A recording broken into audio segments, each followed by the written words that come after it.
a gift it is to be here, and I'm so grateful that I've been welcomed into so many amazing communities in such a brief time.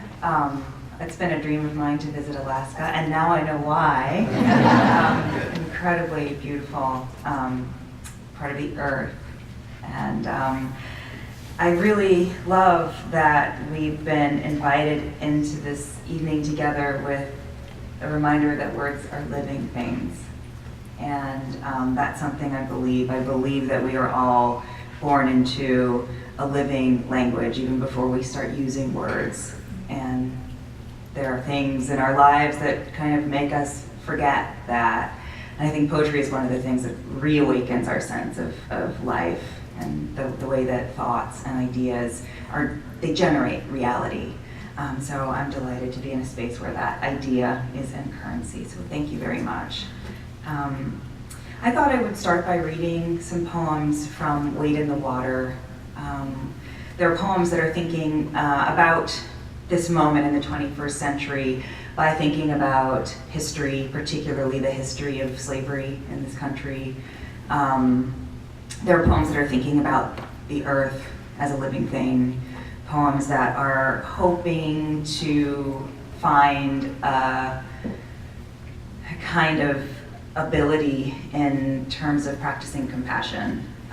So there's a selfish motivation for me in writing every poem that I write, and hopefully some of these will align with some of your own feelings about who we can be. But I'm in such a beautiful place. I know that this is a beautiful day for the summer when it's been raining a lot. Every single vista in this building gives a view of breathtaking, mountains or sky. And we even got lost upstairs in a topographical map of Alaska. So I feel like I want to start with a poem that's thinking about the land. This is a very different landscape that I visited several years ago in Texas. It's called Hill Country, but the feeling of awe that generated this poem feels like it's relevant. Hill Country.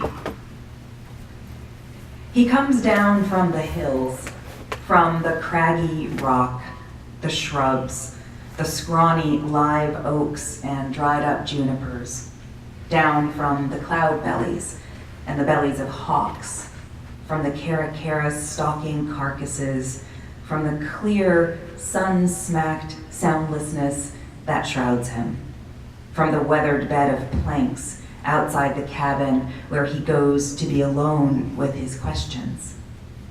God comes down along the road with his windows unrolled so the twigs and hanging vines can slap and scrape against him in his Jeep. Down past the buck caught in the hog trap that kicks and heaves, bloodied, blinded by the whiff of its own death, which God, thank God, staves off. He downshifts, crosses the shallow trickle of river that only just last May scoured the side of the canyon to rock, gets out, walks along the limestone bank, castor beans, cactus, scat of last night's coyotes. Down below the hilltops, he squints out at shadow, tree backing tree. Dark depth the eye glides across, not bothering to decipher what it hides. A pair of dragonflies mate in flight. Tiny flowers throw frantic color at his feet. If he tries, if he holds his mind in place and wills it, he can almost believe in something larger than himself, rearranging the air. He squints at the Jeep, glaring in bright sun, stares a while at patterns the tall branches cast onto the undersides of leaves. Then God climbs back into the cab, returning to everywhere.